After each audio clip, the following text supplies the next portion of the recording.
கிறிஸ்துவில் பிரியமானவர்களே, கர்த்தரும் இரட்சகருமாய் இயேசு கிறிஸ்துவின் ஈடினேட் நாமத்தினாலே உங்கள் யாவருக்கும் என் அன்பின் வாழ்த்து தெரிவித்துள்ளேன்.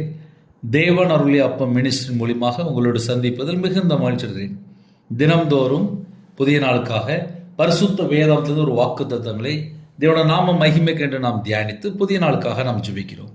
இந்த நாளிலும் தேவன் நமக்கு தருகிற வாக்கு தத்தம் ஏசாயா 48 அதிகாரம் 10 வசனத்திலே, இதோ உன்னை புடமிட்டேன், ஆனாலும் வெள்ளியைப் போல் அல்ல, உபத்திரத்தின் குகையிலே உன்னை தெரிந்து கொண்டேன். இதோ உன்னை புடமிட்டேன், ஆனாலும் வெள்ளியைப் போல் அல்ல அப்படின்ட்டு. ஒரு மனுஷனோட வாழ்க்கையில் உபத்திரம் வரும்போது இந்த உபத்திரத்துக்கு காரணம் யாரு அப்படின்னு சொல்லி தேடிட்டு இருப்பாங்க. சில வேளையில் வேற யாரையோ கையை நீட்டிட்டு ஓடி போயிடுவாங்க. இதெல்லாம் இந்த உலகத்தில் நடக்கும். ஆதாம் ஏவாள் அங்கேயே ஆரம்பிச்சிட்டு சர்ப்பம் தான் அப்படி சொல்லி கையை நீட்டியாச்சு. நான் தான் கட்டளைக்கு கீழ்ப்படியில், நான் தான் கர்த்தருடைய வார்த்தைக்கு கீழ்ப்படியாமல் மீறிட்டேன், என்கிட்ட தான் மிஸ்டேக் இருக்குது, நான் தேவனோட வார்த்தைக்கு கீழ்ப்படியலன்னு சொல்லி அன்னைக்கு சொல்லியிருந்தால் அதுக்கப்புறம் இவ்வளோ பிரச்சனை வந்திருக்காது.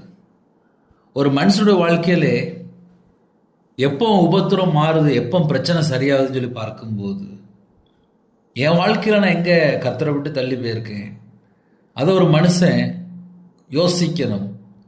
உபத்திரத்தின் குகையில் உன்னை தெரிந்து கொண்டேன்னு சொல்லி வாக்குத்தத்தம் கொடுத்தாரு. ஐயா, அந்த உபத்திரம் மாறணும் என் வாழ்க்கையில். அப்போ என்ன செய்யணும்?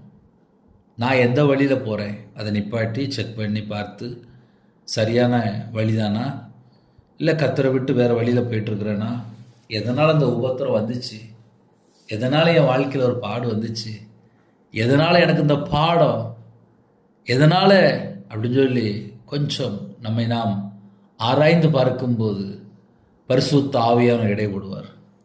பரிசுத்த ஆவியானவர் இடைப்படும்போது எப்படி இருக்கும் அப்படின்னா, எதனால் அந்த உபத்திரத்தின் குகையிலே தேவன் தெரிந்து கொண்டார், எதனால் அந்த உபத்திரம் வந்துச்சு, இந்த உபத்திரத்தின் மூலிமா நான் என்ன கற்றுக்கொண்டேன், உன்னை புடமிட்டேன், வெள்ளியை போல் அல்ல அப்படின்ட்டார். வெள்ளியை உருக்கும்போது அந்த குவாலிட்டி வர்றது வரையும் மறுபடியும் ஹீட்டில் உருக்கிக்கிட்டே இருப்பாங்க. ஆனால் கர்த்தர் சொல்கிறார், நான் அப்படியே உன்னை உருக்கலப்பா, உன்னை புடமிட்டேன், ஆனால் வெள்ளியை போல் அல்ல அப்படின்ட்டார்.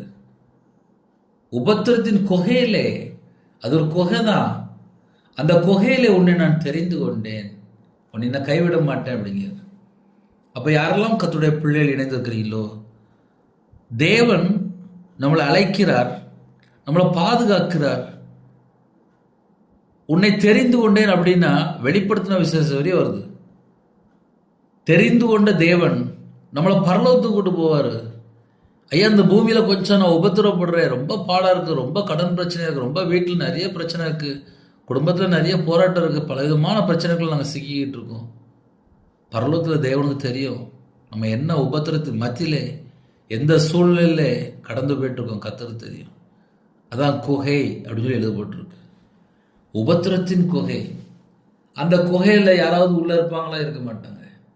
யார் உபத்திரத்தில் இருக்கிறாங்களோ அவங்க தான் அந்த குகையில் இருப்பாங்க. அந்த குகையிலே உன்னை தெரிந்து கொண்டேன்.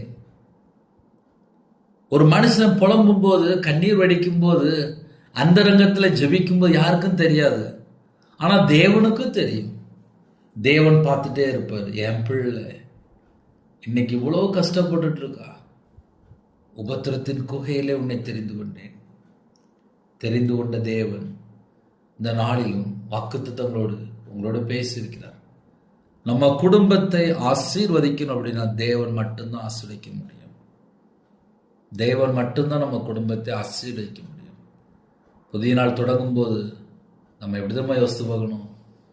உன்னை புடமிட்டேன், ஆனாலும் வெள்ளியை போல் அல்ல, உபத்திரத்தின் குகையிலே உன்னை தெரிந்து கொண்டேன். தெரிந்து கொண்ட தேவன் நம்மளை கரம் பிடித்து வழி நடத்துவார். எல்லா காரியத்திலுமே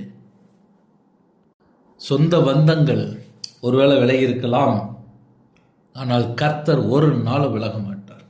கர்த்தர் கூட தான் இருப்பார். உன்னை தெரிந்து கொண்டேன். உபத்திரத்தின் குகையிலே உன்னை தெரிந்து கொண்டேன். புதிய நாள் தேவன் பார்த்து கொள்வார். இந்த நாளை கர்த்தர் ஆசீர்வதிப்பார். உபத்திரம் மாறும், கடன் பிரச்சனை மாறும், குடும்ப பிரச்சனை மாறும், வாழ்க்கை பிரச்சனை மாறும்.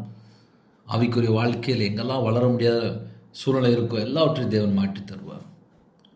அவருடைய சமூகத்தில் அர்ப்பணிப்போம், ஜெபிப்போம். தேவன் ஆசீர்வதிப்பார். கண்களை மூடி நாம் ஜெபம் செய்வோம். கிருபை மகிமை இந்த பரிசுத்தமுள்ள நல்ல பிதாவே, நன்றியோடு துதிக்கிறோம், சொல்கிறோம்ப்பா.